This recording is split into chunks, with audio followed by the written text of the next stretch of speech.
bokk na ci li ñuy dégg nit ñi di ko ñaxtu le plus souvent muy que ni suñuy xol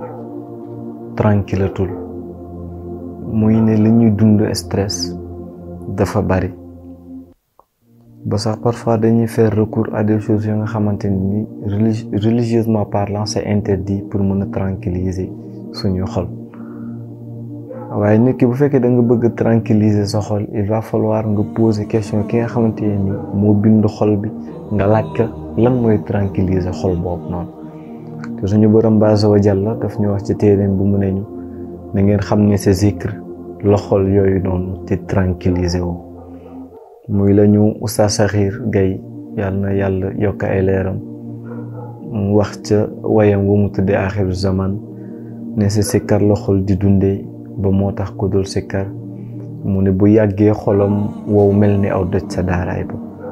bi maanaam maa Ibra mi nga xamante ne nii moom du tudd yàlla mu ne bu yàggee xolam day dëgër ba mel ni aw xeer ni mu dëgëree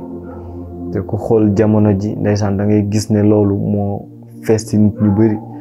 dem nañu ba seen xol dëgëraay ba nga xamante nii dañoo dem ba sori yàlla ba bànneex sax pour ñu yëg problème la yërmande pour nga gis ko ci ñoom problème la ñeewante pour nga gis ko ci ñoom problème la ndax seen xol yooyu moo dem ba dëgër këcc waaw li may wax rek ci misaal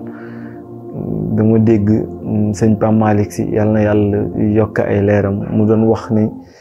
dafa am benn boxeur ba nga xamante ne nii da daan tegle ay victoire yu bari ba pare coup de poing bi nga xamante ne moom la amul bu ko daan dóor nit rek da ngay gis ne force bi mu àndaloon dafa doy waar mais bi mu tuubee dugg ci l'islam dañu gis ne force de frappe bam dafa wàññeeku ba ñu ko laajee nag lan moo ko waral mu ne moom bi mu duggee ci islam ba léegi xolam dafa nooy ba soxor ga mu àndaloon léegi àndalatu ko moo tax force de frappe ba mu amoon mu daal di wàññeeku moo tax nag à chaque fois man damay yéemu si di gis ay jullit ya nga xam ne nee nañu ci islam la ñu juddoo yaru si màgg si ba di wax ne sax ñoo gën ay sëriñ et tout mais ndeysaan da ngay gis ne violence la ñu gën a àndal ka yërmande violence la ñu gën a àndal ka ñeewante man parfois damay choqué bu ma gisee ndeysaan nit sa moroomu jullit comme yow ñu dóor ko ba deretam di nàcc nga jubilé di kontaan di ci dund mbégte moo xam làmb la ko mu mën a doon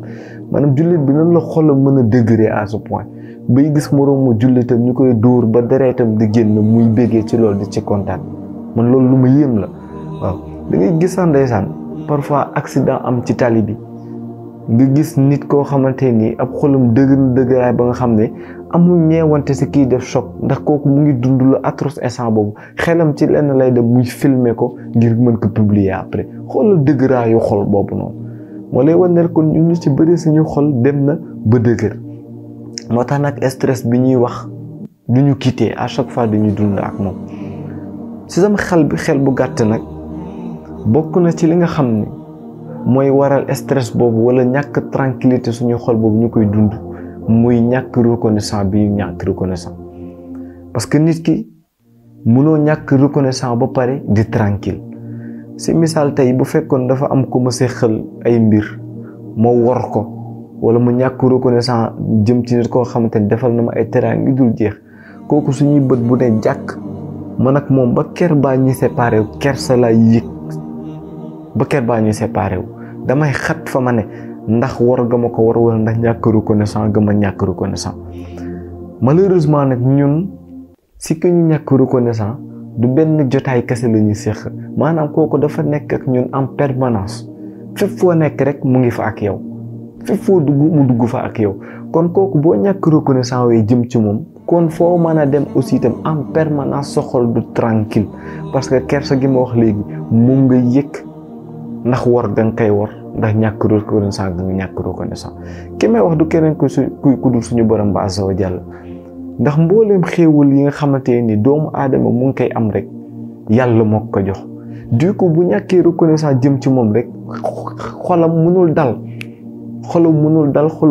ndax en permanence day daal di fàttaliku ne moom mu ngi nekk di war suñu borom ba azza wa jalla ndax mboolem man lu ma am ci ay xéewal yàlla suñu borom ba moo ma ko jox moo xam nag damay reconnaissant wala damay ñàkk reconnaissant ndax tey ji santé bi ma am ba tey ma toog fii nii di wax yàlla bëri na ñu ko xañ ñu nga boo demee ci hôpital di nga ci xam dara man mu jox ma ko reste à voir nag ndax mérité naa ko